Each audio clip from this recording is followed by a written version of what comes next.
वंदे मातरम। हमें उम्मीद है कि हम जितना वीडियो डाल रहे हैं, चाहे इन्वायरमेंट हो, चाहे इंटरनेशनल ट्रेड हो, चाहे ग्रोथ हो, चाहे कुछ भी हो, सभी हमें उम्मीद है कि आप लोगों को समझ में आ रहा है। हाँ, चूँकि देखिए हम टॉपिक वाइज़ डाल रहे हैं, अब सिलेबस वाइज़ अब हम कोशिश कर रहे हैं कि सिलेबस वाइज़ इसको डालें, लेकिन हम इसको टॉपिक वाइज़ डालने का प्रयास कर रहे हैं ताकि आप टॉपिक जैसे ही सर्च करें, चाहे कुछ भी अगर आप टॉपिक सर्च करो उससे रिलेटेड, तो तुरंत आपके सामने उपस्थित हो जाए। वैसे अब हम आगे से कोशिश करेंगे कि सिलेबस वाइज़ उसको डालने का प्रयास करें, तो भी अगर आप टॉपिक डालेंगे फिर भी आ जाएगा, क्योंकि हम टॉपिक को उसमें मेंशन कर देंगे। ठीक है, आपको हमें उम्मीद है कि कोई असुविधा नहीं हो रही होगी। देखिए, जो भी चीज़ें पीडीएफ में नहीं समझ में आ रही है ना, आप एक बार पीडीएफ ज़रूर बढ़िया से देखते रहें। ठीक है, हम हमारे साथ जैसे-जैसे हम बोले वैसे-वैसे आप पीडीएफ को वैसे देखते रहें। बाद में हम आपको टाइम देते हैं कि हम स्क्रॉल करते हैं, आप उसका स्क्रीनशॉट ले लें, तो आपको बेहतर समझ में आएगा। जो चीज़ें वैसे पीडीएफ में पढ़ के समझ में नहीं आ रही है, अगर हम समझाएँगे तो आपको समझ में आ जाएगा। ठीक है, चलिए अब कंट्रोल एंड कमांड कैटेगरी के अंदर जो नेक्स्ट टूल्स है, दैट इज़ इमिशन स्टैंडर्ड। ठीक है, इमिशन स्टैंडर्ड, और इसे हम बोल सकते हैं उत्सर्जन मानक। और ये कैसे कैसे लगाया जा सकता है, कितने प्रकार का, और कैसे, पहली बात तो आप ये समझ लीजिए कि होता क्या है। इसे हम बोल सकते हैं कि maximum rate of emission or discharge of waste which is legally permitted, अर्थात किसी भी क्षेत्र में, और ये किसी क्षेत्र विशेष से संबंधित है। मान लीजिए किसी क्षेत्र विशेष में बता दिया गया कि 500 टन हमें इमिशन करना है, अर्थात तो वेस्ट कर सकते हैं, पोल्यूशन कर सकते हैं 500 टन, ये रिस्ट्रिक्शन है। ठीक है, तो अब कैसे रिएक्ट होता है उस पर,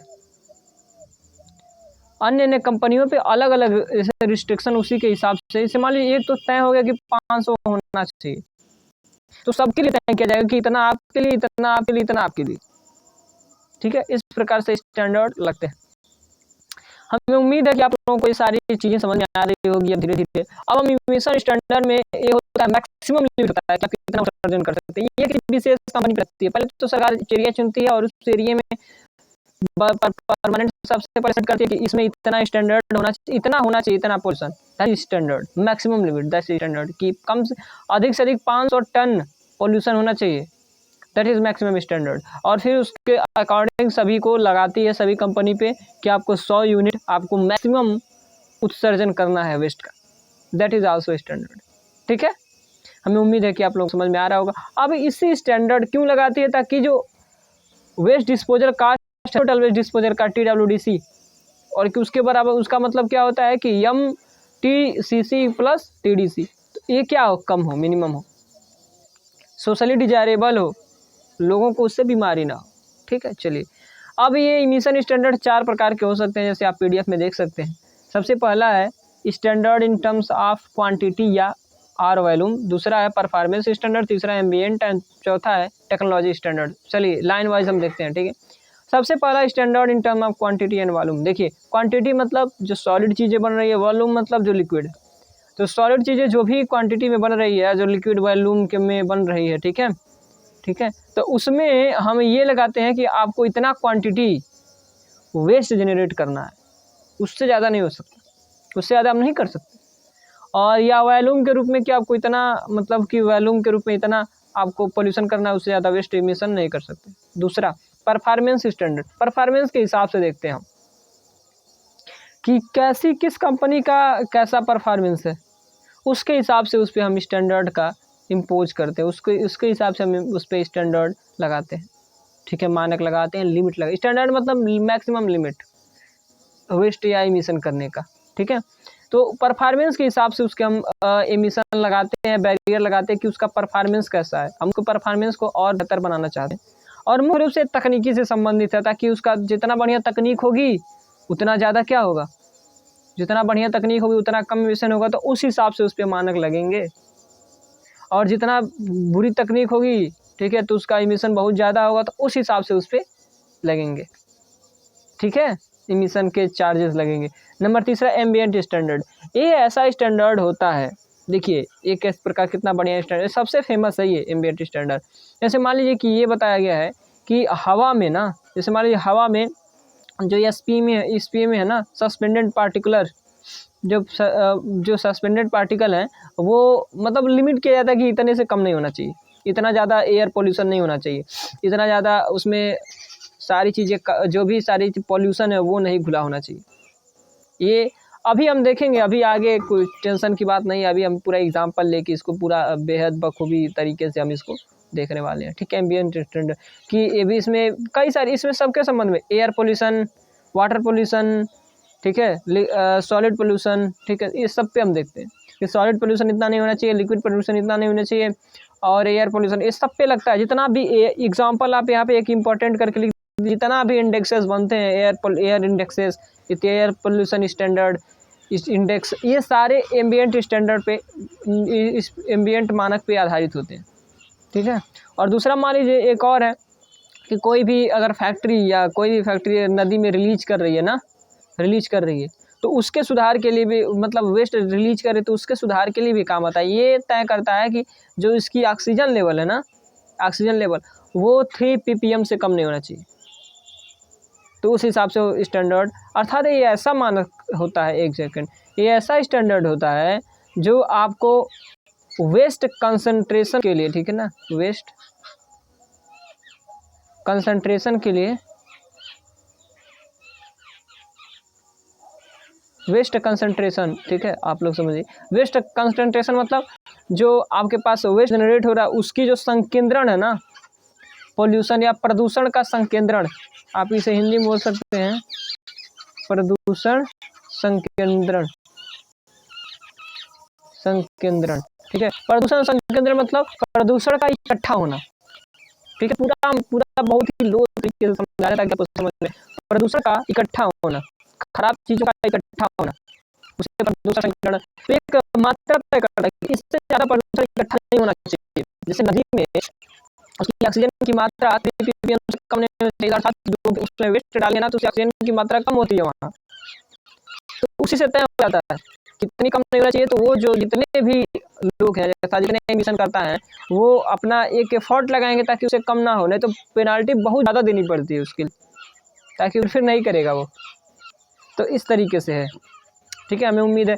और चौथा है टेक्नोलॉजी स्टैंडर्ड, ये बेहद इंपॉर्टेंट है। टेक्नोलॉजी स्टैंडर्ड में ऐसा होता है कि टेक्नोलॉजी से संबंध पता है। जैसे मान लीजिए कि टेक्नोलॉजी में सुधार करने की बात कही जाती है। जैसे मान लीजिए कि जो गांव में, आप एग्जांपल देके हम समझा रहे हैं, गांव में और शहर में एक इंजन के लिए स्टैंडर्ड तय होता है जिसे हम ISO बोलते हैं, ठीक है, ISO। तो ISO मानक होता है, तो वो गांव के लिए अलग होता है, वो इंजन का मानक होता है, इंजन को नापता है कि कितना पॉल्यूशन कर रहा है। तो ISO की जो मानक होता है वो गांव के लिए अलग होता है, शहर के लिए अलग होता है। क्यों? क्योंकि गांव में पॉल्यूशन की जो कंट्रोल क्षमता है वो ज़्यादा है, पेड़ पौधे ज़्यादा हैं, वहाँ पे कम पोल्यूशन होता है, इसीलिए वहाँ के जो स्टैंडर्ड मानक होते हैं वो अलग होते हैं, शहर के स्टैंडर्ड मानक अलग होते हैं। वहाँ पे जो ISO मानक होता है वो बहुत ही स्ट्रिक्ट होता है शहर में, और गांव में कम होता है। तो ये टेक्नोलॉजी से रिलेटेड है कि आपको टेक्नोलॉजी बेहतर होना चाहिए, जिससे स्टैंडर्ड, मतलब कि जिससे प्रदूषण ना हो। तो ये हमने ब्रीफली एक तरीके से आप एक ओवरव्यू दिया है सारे स्टैंडर्ड का कि क्यों कैसे कैसे लगते हैं, ठीक है। चलिए अब हम आगे देखते हैं, ठीक है। हमने सारी चीज़ें वही बताई है, ठीक है, सारी चीज़ें। आप इसका एक सेकेंड, हम आपको स्क्रॉल कर रहे हैं, आप इसका स्क्रीनशॉट ले लेंगे, ठीक है। अभी हम और बता रहे हैं, आपको सारी चीज़ें समझा रहे हैं, ठीक है। देखिए हमने बताया यहाँ पे ना, एम्बिएंट स्टैंडर्ड में SO2 एयर क्वालिटी स्टैंडर्ड, बहुत सारी चीज़ें आती हैं। इंडस्ट्री से इंडेक्स बनता है, पानी में ऑक्सीजन का लेवल ppm तय किया जाता है इसी के द्वारा, ठीक है।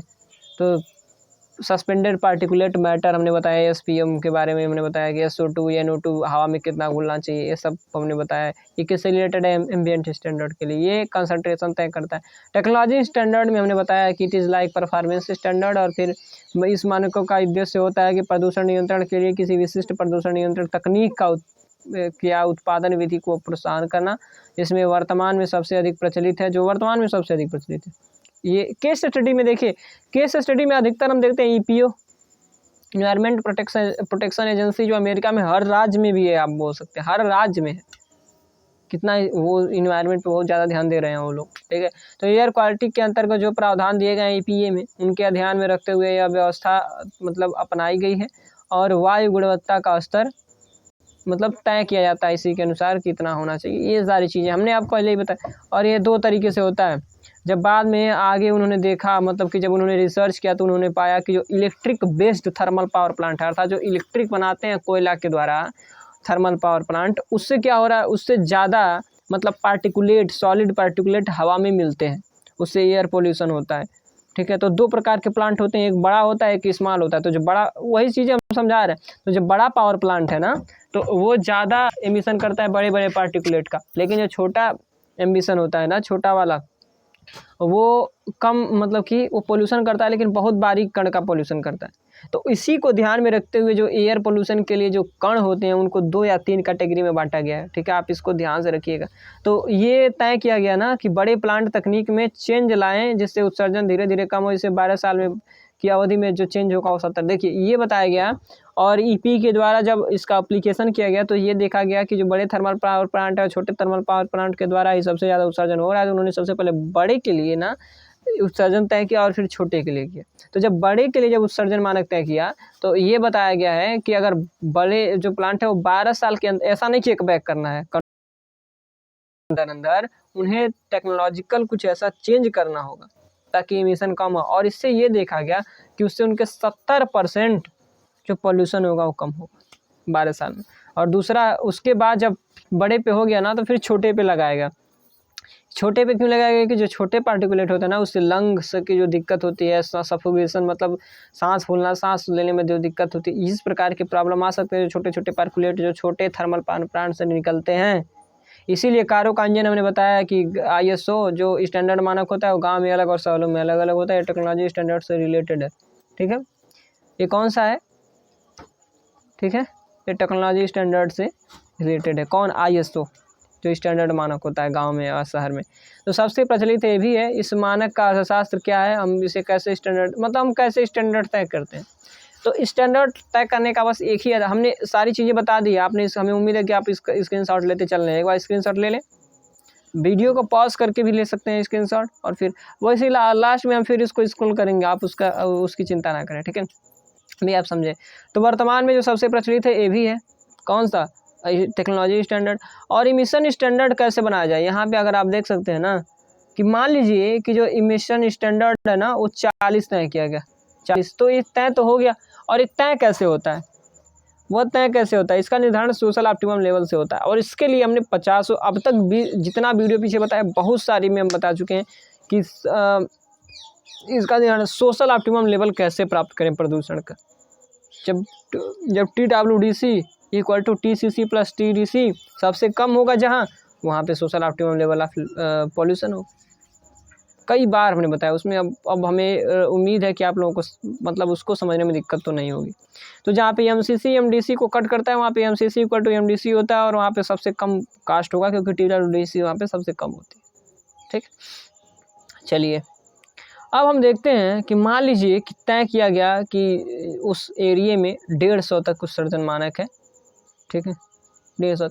और लेकिन जब बिना कंट्रोल के, अर्थात जब तक स्टैंडर्ड नहीं लगाया गया, जैसे मान लीजिए कि वहाँ पे social optimum level of pollution 150 है किसी एरिया में, आप फिगर में देखिए, ठीक है, 150 है। और वहाँ पे अधिकतम जो वेस्ट जनरेट कर रही है कोई कंपनी, वो कितना कर रही है बिना कंट्रोल के, 300 यूनिट। तो गवर्नमेंट अथॉरिटी द्वारा लगाया जाएगा कि आप क्या करें, वो कि 150 तक उसे कंट्रोल करना होगा। अब जो कंट्रोल कास्ट है या डैमेज कास्ट है, उसकी जो पूरी जानकारी किसके पास होती है, गवर्नमेंट अथॉरिटी के पास। जो सोशल ऑप्टिमम लेवल हमने देखा कि उसके पास तय किया कि 150 है, ठीक है। तो अगर पूरी जानकारी नहीं होगी तब क्या होगा, MCC का और MDC का अगर पूरी जानकारी नहीं, तो जो सेफ है ना, हम इसलिए मान के चलते हैं, जम्सन है कि हमें पूर्ण जानकारी है MCC का और MDC का। क्यों, क्योंकि अगर पूर्ण जानकारी नहीं मान के चलेंगे तो यहाँ पे जो MCC और MDC का जो स्लेप है ना, सीधे MCC का स्लेप है गिरते हुए स्लोप में है। यहाँ पे देखिए MCC का स्लेप गिरते हुए डाउनवर्ड है, डिमांड कर्व की तरह, और सप्लाई कर्व की तरह MDC है। तो इस प्रकार से इसका स्लेप नहीं, फ्लक्चुएशन होगा उसमें। तो सुविधा के लिए हमने जम्सन माना है कि इनका पूर्ण ज्ञान है गवर्नमेंट अथॉरिटी, ठीक है। चलिए, चूँकि हो सकता है वीडियो लंबा हो, लेकिन आपको हम कोशिश करेंगे कि सब कुछ इसी में समझा दें जो इमिशन स्टैंडर्ड से संबंधित है, ठीक है। चलिए अब इसके बाद 150, देखिए 150 अगर मान लीजिए कि अगर सेट ना हो, गवर्नमेंट को अगर पूरे ज्ञान ना हो, तो उससे क्या होगा, उससे कम ही रहेगा। जैसे कि मान लीजिए, जब मान लीजिए पूर्ण ज्ञान नहीं है तो MDC और MCC का सेप वैसे नहीं होगा, ठीक है। अब चलिए एक चीज़ हाँ जल्दी फिर हम देखते हैं कि अगर मान लीजिए कि इमिशन स्टैंडर्ड सरकार को पूर्ण ज्ञान नहीं है और उसने सेट कर दिया यहाँ पे। चलिए यहाँ पे अगर मान लीजिए सरकार के पास पूर्ण ज्ञान नहीं है, ठीक है, और सरकार ने उत्सर्जन मानक, चूँकि देखिए यहाँ से यहाँ तक कंपनी के लिए यहाँ से यहाँ तक उत्सर्जन हो रहा है, आप इसे ध्यान रखिए कि उत्सर्जन यहाँ से बढ़ के यहाँ तक हो रहा है, तो जब कंट्रोल होगा तो इस प्रकार से होगा। ठीक है, फिगर में दिखाएंगे ऐसे। तो चलिए अब अगर देखेंगे, ठीक है, तो 300 है। अगर मान लीजिए कि उसके पास सोशल ऑप्टिमम लेवल ई है, सोशल ऑप्टिमम लेवल क्या है, ई है, ठीक है, और वहाँ पे जो पोल्यूशन है ना वो 150 यूनिट का हो रहा है और सोशल ऑप्टिमम डिजायरेबल है। अब अगर मान लीजिए सरकार ने उसको जो पोल्यूशन का लिमिट है वो तय कर दिया 100, मतलब कि 100 कर दिया, अर्थात अब उसको कितना कंट्रोल करना होगा, 200 कंट्रोल करना, तो बहुत ही स्ट्रिक्ट होगा। कंट्रोल कास्ट देखिए कितना ज़्यादा हो रहा है, यहाँ पे कंट्रोल कास्ट बहुत ज़्यादा है, इतना डैमेज नहीं हो रहा है, उससे ज़्यादा कंट्रोल कास्ट है 200 डैमेज होने पर, तो कंट्रोल कास्ट बहुत ज़्यादा है। ठीक है, तो क्या होगा, तो सामान तो महंगे हो जाएंगे ना, क्योंकि उतना उत्पादन वो कर नहीं पाएगी फैक्ट्री उतना उत्पादन नहीं करेगी, तो सामान महंगे हो जाएंगे, क्योंकि सामान कम रहेंगे तो उसकी प्राइस बढ़ेगी, तो सामान महंगे होंगे, इंटरनेशनल ट्रेड तब नहीं हो पाएगा, इंटरनेशनल ट्रेड नहीं हो पाएगा तो बढ़िया से लाभ नहीं हो पाएगा, फॉरेन एक्सचेंज हमें नहीं मिल पाएंगे। तो क्या होगा, जो गवर्नमेंट अथॉरिटी है ना उसको कंप्लेन किया जाएगा, जो बड़े बड़े बिजनेसमैन है ना, जो प्रो बिजनेसमैन है, वो क्या करेंगे, उस गवर्नमेंट से कहेंगे कि बहुत है, हम उत्पादन नहीं कर सकते, हम इसको रोक नहीं सकते, क्योंकि कंट्रोल कास्ट बहुत ज़्यादा आ रहा है, बहुत ज़्यादा आएगा तो हम उत्पादन नहीं करेंगे। ठीक है, क्योंकि जितना उत्पादन नहीं करेंगे ना लाभ नहीं मिल रहा होता है, कंट्रोल कास्ट में चल जा रहा है, तो हम नहीं करेंगे उत्पादन। अब इससे क्या होता है कि जो वो जो गवर्नमेंट होती है ना वो लूज करती है अपना स्टैंडर्ड, और क्या करती है फिर 100 से वो धीरे धीरे, अगर 110 करेगी तो भी वो 100 वायलेशन करेंगे, 120 करेगी तो भी वायलेशन करेंगे, धीरे धीरे जाने पे 100 150 हो जाता है, यहाँ पे 150 हो जाता है, और यहाँ पे कंट्रोल कास्ट और डैमेज दोनों बराबर होता है।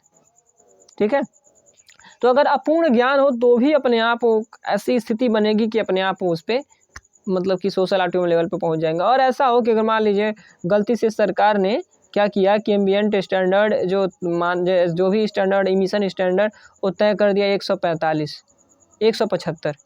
अब जब 175 तय करेगी ना तो अब इसको कितना कंट्रोल करना होगा, केवल जो भी पेपर मालिक पेपर मिल है या बहुत सारी चीज़ें हैं तो इनको बहुत कम कंट्रोल करना होगा ना, 125 केवल कंट्रोल करना। यहाँ पे देखिए 175 है, अब यहाँ से केवल बहुत ही कम करना होगा। अब देखिए इस स्थिति में क्या होगा, जब बहुत कम कंट्रोल करना पड़ेगा, जैसे मान लीजिए 125 है, 125 कंट्रोल करना होगा, यहाँ पे देखिए 125 कंट्रोल करना होगा यहाँ पर।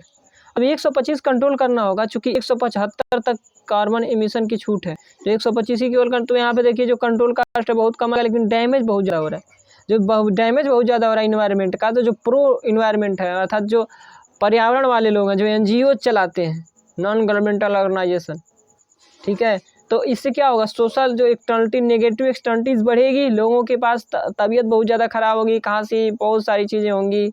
ठीक है, और जब ये सारी चीज़ें होंगी इन्वायरमेंट बहुत ज़्यादा बर्बाद होने लगेगा, तो जो इन्वायरमेंट वाले होंगे, NGOs होंगे, प्रो इन्वायरमेंटल होंगे, वो कंप्लेन करेगा और गवर्नमेंट से, उससे बढ़िया कि नहीं लगा, वो कहेगा कि गवर्नमेंट से जाके उससे बढ़िया नहीं ही लगाते, कोई फ़ायदा हो ही नहीं रहा है, तुम स्टैंडर्ड लगाए हो। तो उसके गुस्सा की वजह से क्या करेंगे, ये अपना स्टैंडर्ड 175 से कम करते करते 150 तक लाएंगे।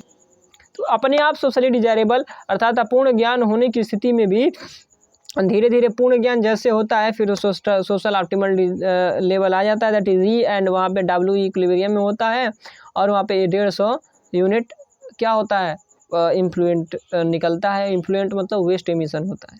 ठीक है, हमें उम्मीद है कि आप लोगों को सारी चीज़ें समझ में आए। उस सारी जो PDF में लिखा है जो हम समझाएं वही है, बहुत ज़्यादा लिखा होगा, तो आप इसका स्क्रीनशॉट लेते चलिए। ठीक है, वैसे चलिए कोई बात नहीं, हम आपको लास्ट में बताएंगे। तो देखिए इसी को हम बोलते हैं ट्रायल एंड एरर। तो ट्रायल एंड एरर के द्वारा सोशल ऑप्टिमम लेवल पे क्या होती है, गवर्नमेंट पहुंच जाती है। ठीक है,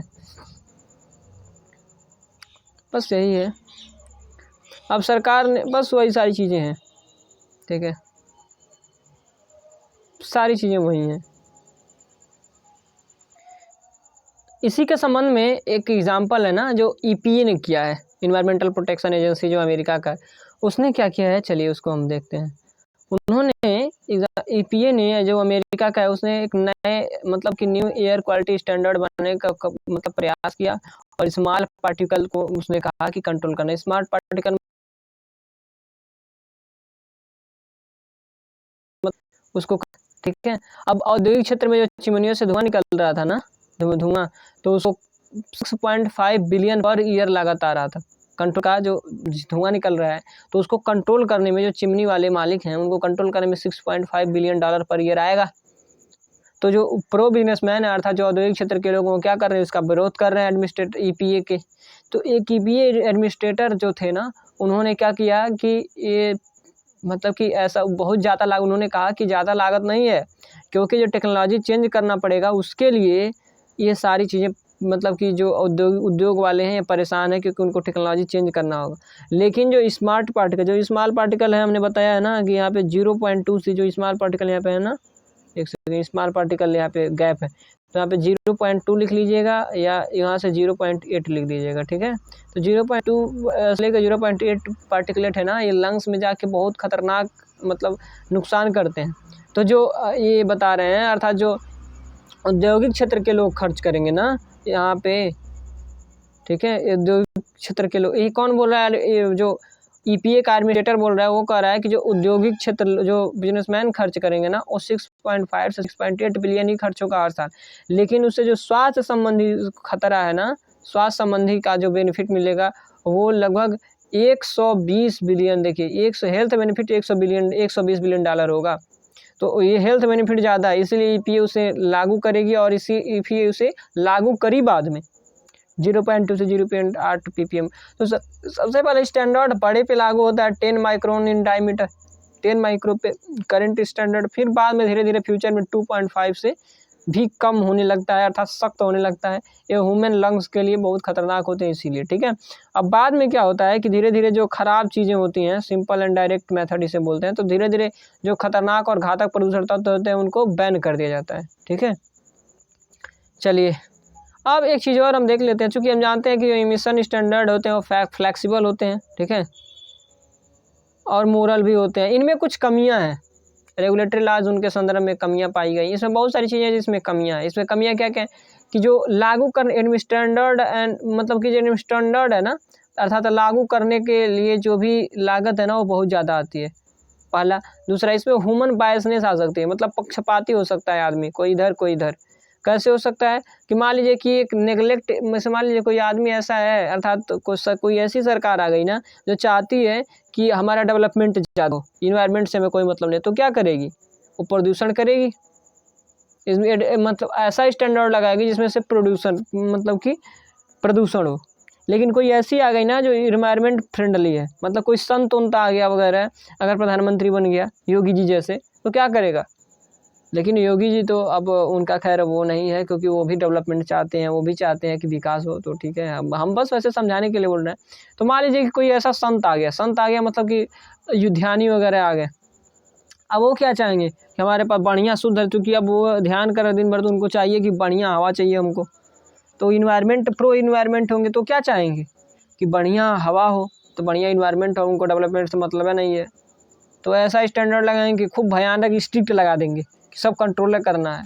तब इसमें क्या होगा, प्रो इन्वायरमेंट है ना, तो इसमें बायसनेस आ सकती है दोनों में से, तो इसीलिए थोड़ा सा इसमें एक डिसएडवांटेज है।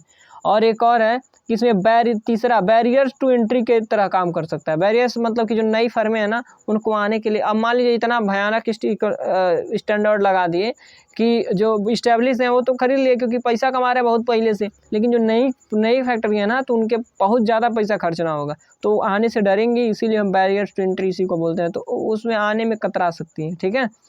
चलिए अब एक चीज़ और है कि जो दोनों, चौथा है, आप इसको लिखिएगा कि जो चौथा है ना, यदि कई उत्सर्जनकर्ता अलग अलग प्रदूषण नियंत्रण तकनीक लगा रहे हैं तब इसके लिए दिक्कत होगा, क्योंकि जब अलग अलग प्रदूषण तकनीक होगी ना कई उत्सर्जनकर्ता के लिए, तो क्या होगा, इस इमिशन स्टैंडर्ड अगर एक मतलब सेट होगा, मान लीजिए कि 200 यूनिट सेट कर दिया गया हर मतलब कि उसके लिए जितने भी प्रदूषण करता है उनके लिए केवल एक तय कर दिया गया, तो सबकी जो टेक्नोलॉजी है किसी की खराब है, किसी की बढ़िया है, तो किसी को कम लागत आएगा, किसी को ज़्यादा लागत आएगा, किसी को बराबर लागत नहीं है। तो इसमें ये भी एक क्या है, डिसएडवांटेज है, ठीक है। ये क्योंकि परेटो ऑप्टिमल कास्ट नहीं हुई, यहाँ पे सबसे कम कास्ट नहीं होगा, क्योंकि जो टेक्नोलॉजी 1 है ना, टेक्नोलॉजी देखिए यहाँ पे, आप देखिए टेक्नोलॉजी 1 है टेक्नोलॉजी 2 की तरह नहीं है, ये दोनों में अलग अलग है। यहाँ पे देखिए T1 is not equal to T2 is not equal to Tn, मतलब कि सबकी जो अलग अलग तकनीक है ना, तो इससे क्या होगा, परेटो ऑप्टिमल स्टेज नहीं मिलेगा, सोशल ऑप्टिमल स्टेज नहीं मिलेगा। और कैसा होना चाहिए, ऐसा टैक्स होना चाहिए जो MCC 1 = MCC 2, अर्थात जितना मार्जिनल कंट्रोल कास्ट सबका बराबर हो। जहाँ पे ये कैसे हम देखेंगे, चलिए इसको एक हम चित्र के माध्यम से हमने देख लेते हैं। यहाँ पे देखिए एक चित्र है ना, इसमें दो प्रकार में एक है, देखिए यहाँ पे फर्म 1 है, सबसे ऊपर देखिए फर्म 1 है, ये 0 से लेके यहाँ पे MCC 1 MCC 2 क्यों कट कर रहा है, क्योंकि जो फर्म 1 है ना उसको हम यहाँ से ऐसे ले आ रहे हैं, इमिशन कर रहा है, जो फर्म 2 है ना वो ऐसे इमिशन कर रहा है, तो दोनों को उल्टा करके हम दिखा रहे हैं, इसीलिए एक MCC दूसरे MCC को काट रहा है। ठीक है, चलिए अब यहाँ पे देखिए एक चीज़ और सबसे इम्पोर्टेंट है कि जो फर्म है 0 से लेकर 200 तक इमिशन कर रहा है, दूसरी फर्म भी 0 से लेकर 200 तक इमिशन कर रही है। ठीक है, अब जब 0 से लेकर 200 इमिशन कर रही है तो अर्थात उस एरिया में 400 इमिशन हो रहा है, लेकिन सोशल ऑप्टिमम लेवल सरकार को पता चला कि वो केवल 200 है, तो सरकार क्या करेगी, ऐसा कर 100 पे दोनों पे लिमिट लगा देगी, 100 दोनों को कंट्रोल करना है, लेकिन सबकी तकनीकी अलग अलग है। इसका स्लोप ज़्यादा है, उसकी तकनीकी बढ़िया है, इसका स्लोप में देखिए स्लोप किसका ज़्यादा है, MCC 2 की तकनीक बढ़िया है, MCC 1 की तकनीक खराब है। तो जो MCC 2 होगा ना वो अगर वो ज़्यादा कंट्रोल करे, अर्थात 125 तक कंट्रोल करे, जो चूँकि MCC जो 2 है ना उसकी तकनीक बढ़िया है, दूसरी फर्म की तकनीक बढ़िया है, उसकी कंट्रोल कास्ट कम आ रही है, तो इसीलिए अगर वो 125 कंट्रोल करेगा ना, और जो दूसरी फर्म होगी उसकी कंट्रोल कास्ट ज़्यादा आ रही है ना, तो वो अगर कम कंट्रोल करेगा, अर्थात 75 और 125 कंट्रोल, जो पहला फर्म होगा MCC 1 जिसका, वो अगर 75 कंट्रोल करेगा और दूसरी फर्म जब 125 कंट्रोल करेगी, तब जाके MCC 1 = MCC 2 होगा। क्यों, क्योंकि दोनों की तकनीक में भिन्नता है, पहले वाले को ज़्यादा खर्चा आ रहा है, दूसरे वाले को कम, तो जो पहला रहेगा वो तो निपट जाएगा, लेकिन दूसरे को बहुत ज़्यादा पैसा आएगा। तो अगर बढ़िया तब होगा जब दोनों को एक ही जैसे कि लागत वहन करना पड़े। तो अगर मान लीजिए 100 पे अगर वो सब इमिशन करते हैं ना, 100 पे रिस्ट्रिक्शन लगा दे कि आपको 100 कंट्रोल करना है, और दोनों अगर 100 कंट्रोल करेंगे, जब दूसरा कंट्रोल करेगा 100 ना, ध्यान दीजिएगा, अगर दूसरा कंट्रोल करेगा 100 तो उसको केवल यहाँ तक आएगा, इस वाले बिंदु तक। जब दूसरा कंट्रोल करेगा ना तो इस वाले बिंदु तक आएगा, यहाँ पे मान लेते हैं P, तो इस वाले बिंदु तक आएगा। लेकिन जब पहला कंट्रोल करेगा ना, पहला वाला, तो पहले वाले का जब आप जानते हैं ना कि उसकी जो कास्ट है बहुत ज़्यादा आ रही है, तो जब पहला वाला कंट्रोल करेगा तो वो यहाँ तक जाएगा, यहाँ तक, मतलब ये जो पॉइंट है। और जब ये पॉइंट होगा ना तो अगर आप लास्ट में देखेंगे तो इतना ज़्यादा होगा, इतना। जब आप सोशल ऑप्टिमम पे लाएंगे तब आप बाद में हम लोग देखा जाएगा कि जो n है ना, n ज़्यादा हो रहा है। कैसे हो रहा है, अगर मान लीजिए कि ऐसा हो कि सोशल ऑप्टिमम लेवल मान लीजिए 200 ही कंट्रोल करना है अभी भी, लेकिन ऐसा हो कि जहाँ पे MCC 1 MCC 2 को कट कर रहा है, वहाँ पे अगर उस हिसाब से अगर लगाया जाए मार्जिनल कंट्रोल कास्ट के हिसाब से, तो जो MCC 1 है ना वो MCC 1 पर कितना है, यहाँ पे देखिए, यहाँ पे 75 है, MCC 2 कंट्रोल कर रहा है 75, एक सेकेंड, MCC 2 कंट्रोल कर रहा है 120, MCC 1 कंट्रोल कर रहा है 75, क्योंकि MCC 1 का जो फर्म 1 है ना उसकी कंट्रोल कास्ट उसकी तकनीक खराब है, और MCC 2 की तकनीक बढ़िया है। तो जो MCC 2 है ना वो 125 कंट्रोल करेगा, MCC 1 75 कंट्रोल करेगा, तब जाके सोशल ऑप्टिमम लेवल होगा। और यहाँ पे अगर आप देखेंगे ना, मैंने बताया था कि आपको बचत होगी, जब यहाँ पे अगर आप कंट्रोल कास्ट कर लेंगे तो पूरी कंट्रोल कास्ट केवल इतना ही आएगी, दोनों को मिला के केवल इतना ही आएगी, जबकि इतनी की सेविंग होगी, कितने की, जो n भाग है ना, n इसकी सेविंग होगी, क्योंकि सोशल ऑप्टिमम लेवल पर ये 75 कंट्रोल कर रहा है, 125 कंट्रोल कर रहा है, तो जो n की मात्रा है वो बच गई, अर्थात वो सेविंग हो गई। तो इसीलिए मैं मार्जिनल कंट्रोल कास्ट के हिसाब से अगर लगाएंगे तो कंट्रोल कास्ट उसका होगी, सबसे कम आएगी। वही सारी चीज़ें इसमें लिखी हैं, आप एक बार पढ़ लीजिएगा और बढ़िया समझ में आ जाएगा। ठीक है, चलिए अब एक चीज़ और है ना, इमिशन स्टैंडर्ड 5वां है, इमिशन स्टैंडर्ड, इसमें भले ही चौथा लिखा है लेकिन 5वां है, आप इसे ध्यान से देखिए। इमिशन स्टैंडर्ड डिस्करेज होता है, क्यों डिस्करेज होता है, मतलब स्टैंडर्ड लगाने से, इमिशन स्टैंडर्ड करने से जो भी फर्म के मालिक होते हैं, जो उद्योगपति होते हैं, वो डिस्करेज होते हैं इन्वेस्टमेंट करने, वो इन्वेस्टमेंट नहीं करना चाहते। क्यों नहीं करना चाहते, अब इसमें हम देखेंगे। जैसे कि मान लीजिए ना, गवर्नमेंट ने ऐसा तय किया कि अब हमें इमिशन स्टैंडर्ड तय करना है, और सोशल ऑप्टिमम लेवल के हिसाब से उन्होंने MCC 0 = MCC MDC, फिगर में देखिए MCC 0 = MDC 0 जहाँ पे है, उस हिसाब से उन्होंने स्टैंडर्ड मानक तय किया। ठीक है, उस हिसाब से स्टैंडर्ड मानक तय किया, MCC 0 = MDC जहाँ पे है।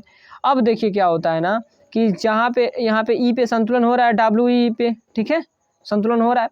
अब यहाँ पे स्टैंडर्ड तो तय हो गया इसका, यहाँ पे वो दे रहा है सोशल ऑप्टिमम लेवल है, लेकिन ये चाहता है ना कि हम बढ़िया तकनीक लाएँ, और हम क्या करें, बढ़िया तकनीक ला के और अपना कास्ट को बचाएं, कम से कम एक्सपेंडिचर हो हमारा, और जैसे ही कम से कम हमारा खर्च होगा, लाभ होगा, तो हमारा क्या होगा, हमारा बिजनेस और आगे बढ़ेगा, क्योंकि लाभ अधिक होगा। तो ये क्या होगा, जब WE पे देखिए, जब WE पे ना इसका स्टैंडर्ड मानक है, स्टैंडर्ड मानक जब WE पे तय किया गया है, यहाँ ठीक है, एक सेकेंड, हाँ, यहाँ पे तय किया गया है ना ई पे, यहाँ पे ई पे, तो यहाँ पे जिसकी कंट्रोल टेक्नोलॉजी है MCC को दिखा रही है कंट्रोल टेक्नोलॉजी, और डैमेज कितना हो रहा है MDC दिखा रहा है। ठीक है, अब करंट कंट्रोल टेक्नोलॉजी के हिसाब से WE है, और इसके जो कास्ट लग रहा है ना, वो कितना है WE के हिसाब से, A और B जो टोटल कास्ट आ रहा है, मतलब टोटल MCC आ रहा है, टोटल कंट्रोल कास्ट आ रहा है MCC TCC, वो आ रहा है A+B आ रहा है ना, A+B आ रहा है, समझ रहे हैं आप बातों को, A+B आ रहा है। लेकिन ये क्या करेगा ना, एक नई तकनीक लेके आएगा, और जैसे ही नई, अभी देखिएगा, अभी दूसरा, अभी ध्यान से सुनिएगा, और जब नई तकनीक लेके आएगा ना, तो ई बिंदु पे देखिएगा, ई बिंदु पे यहाँ पे संतुलन हो रहा है WE पे, तो जब नई तकनीक लाएगा ना, तो ये जो MCC और नीचे आएगा, मतलब पीछे आएगा MCC। जैसे ही जो MCC 1 दिखा रहा है, वो बता रहा है कि नई तकनीक की आई है, तो जैसे ही MCC आएगा, तो यहाँ पे ए जो है ना, एक कास्ट की हमें बचत हो जाएगी, सेविंग, तो केवल हमें क्या देना पड़ेगा, B देना पड़ेगा। यहाँ पे की बात कर रही है, ई पर अभी संतुलन है, अब B पे यहाँ पे ई पे संतुलन है, तो यहाँ पे केवल A कास्ट लगेगा, मतलब B कास्ट लगेगा, और A सेविंग होगा, क्योंकि देखिए नीचे आ गई कंट्रोल की तरह। लेकिन बाद में क्या होता है ना, सरकार ऐसी काम करती है, बहुत गंदा काम करती है, कि वो जब बाद में क्या करती है, कि जब देखती है कि इसकी टेक्नोलॉजी बढ़िया आ गई है ना, तो नई टेक्नोलॉजी के हिसाब से लगती है लगाने, नई टेक्नोलॉजी के हिसाब से ही मिशन स्टैंडर्ड सेट कर देती है, लेकिन डेवलपमेंट कास्ट वही रहता है। और नई जब टेक्नोलॉजी के हिसाब से जब वो तय करती है ना स्टैंडर्ड, तब क्या होता है कि ये जो स्टैंडर्ड यहाँ पे आ जाता है E- पर, यहाँ पे अगर देखेंगे, यहाँ पे E- लिखा है, तो E- पे आ जाता है, और जैसे E- पे आएगा ना, इसकी फिर जो इसकी जो कास्ट होगी वो बढ़ जाएगी, B के साथ साथ D हो जाएगा। ठीक है, अर्थात B तो जो कास्ट थी ना, B कास्ट, और उस पर A सेविंग जो हो रही थी, तो इस सेविंग में से हमें D को घटाना होगा। पहले A पूरा सेविंग हो रहा था, अब B के साथ साथ A- D हो जाएगा, मतलब कि B के साथ साथ D हो जाएगा ना, कास्ट यहाँ पे देखिए B कास्ट लग रहा है, लेकिन जैसे ही नया स्टैंडर्ड मानक तय किया गया नई टेक्नोलॉजी के हिसाब से, तो यहाँ पे हुआ, और इसके साथ साथ तब B के साथ साथ D भी क्या हो गया है, कास्ट लग रहा है। ठीक है, उस तकनीकी के हिसाब से उसे, वो अगर नया तकनीक के हिसाब से अगर स्टैंडर्ड तय हुआ, तो D भी कास्ट लग रहा है। जब D भी कास्ट लग रहा है, तो जो कास्ट लग रहा है ना, वो कहाँ से निकलेगा, B तो पहले से लग रहा था कास्ट, ध्यान दीजिएगा, उसको B पहले से लग रहा था, लेकिन जो D नया आया है, वो तो हमें नुकसान करेगा ना, जो कास्ट ज़्यादा लग रहा था, तो हमारे लाभ कम होंगे। तो हमारा लाभ कितना हो रहा था, A, अर्थात जो सेविंग हमारा A, वही लाभ हो रहा था। अब इसमें से लाभ में कमी होगी, और ये हो जाएगा A-D, समझ में आ गया। तो B+ हो जाएगा, B कास्ट लगेगा, और दूसरी बार D कास्ट लगेगा, D कास्ट, ये दोनों कास्ट लगेंगे, और सेविंग कितना हो रहा है, A, और सेविंग हो रहा है, तो पहले B कास्ट, ध्यान से देखिएगा, आप इसको नोट करिएगा, कि वैसे तो इसमें PDF में लिखा होगा, ठीक है। तो सबसे पहले तो B कास्ट लग रहा था, B, अब क्या हो जाएगा, और A लाभ हो रहा था, अब क्या होगा, अब जब नया इसमें सेट हो गया, तो जो लाभ होगा उसकी मात्रा कम हो जाएगी, हो जाएगी A-D। ठीक है, चलिए, हमें उम्मीद है कि, तो इसी से क्या होगा, इसीलिए जो यहाँ पे इन्वेस्टर है ना, वो कतराते हैं, वो नहीं चाहते हैं कि, मतलब कि यहाँ पे स्टैंडर्ड लगे, वो नहीं चाहते इन्वेस्टमेंट करना, डिस्करेज होता है इन्वेस्टमेंट, यही स्टैंडर्ड मानक के लगने से। हमें उम्मीद है कि आपने बहुत बढ़िया से आज का जो चैप्टर है ना वो ख़त्म हो गया स्टैंडर्ड का, इमिशन स्टैंडर्ड का। तो हमें उम्मीद है कि आपको बहुत बेहतरीन तरीके से समझ में आया होगा। एक सेकेंड हम इसको स्क्रॉल कर देंगे, आप इसका एक स्क्रीनशॉट ले लेंगे, ठीक है। चलिए अब हम स्क्रॉल कर रहे हैं, अब आप इसके स्क्रीनशॉट ले लीजिएगा और जो हमने बताया वही सारी चीज़ें आपको लिखी होंगी। अगर आप वीडियो भी देख रहे हैं और फिर जब स्क्रीनशॉट ले रहे हैं तो आपको बहुत ही बेहद तरीके से समझ में आया होगा, ठीक है। अब नेक्स्ट हम देखेंगे जो नई रेगुलेटरी बॉडी है बनाई गई थी, नया सिद्धांत लाया गया था। पहले तो हमने देखा था ओल्ड सिद्धांत, अब यहीं तक है लास्ट, ठीक है। अब यहाँ से आपने स्क्रीनशॉट, हमें उम्मीद है अब यहाँ तक खत्म हो गया, ठीक है। अब हम आगे देखेंगे कि नया, जैसे मान लीजिए अभी ओल्ड क्लास जो था कमांड एंड कंट्रोल कैटेगरी, ये तो खत्म हो गया। अब न्यू देखेंगे कि जो न्यू रेगुलेशन आया, मतलब कि जो नया डेवलपमेंट हुआ, ठीक है, मॉडर्न थियरी, मॉडर्न जो नियम आया रेगुलेशन में, वो क्या है। इन्वायरमेंट रेगुलेशन में ना एक कमांड एंड कंट्रोल कैटेगरी है ना, और एक है NBIS, ठीक है। तो ये भी हमें देखना है। मार्केट बेस्ड इंस्ट्रूमेंट, देखिए ये NBIS नहीं है, MBIS है, जहाँ पे है ना NBIS, ये है MBIS, अर्थात जब बोलते हैं मार्केट बेस्ड इंस्ट्रूमेंट, अर्थात जो नया सुधार हुआ इसमें, मॉडर्न सुधार लाया गया रेगुलेशन में, एनवायरमेंट रेगुलेशन में, वो क्या है, उसको क्यों लाया गया, अब हम इसमें बारे में, तो इसको अगले मतलब अगली जो लेक्चर होगा उसमें हम लोग देखेंगे। मैं उम्मीद है कि आज हमने जो भी समझाया है वो आप लोगों को बहुत बढ़िया तरीके से समझ में आई होगी। आज के लिए बस इतना ही। वंदे मातरम।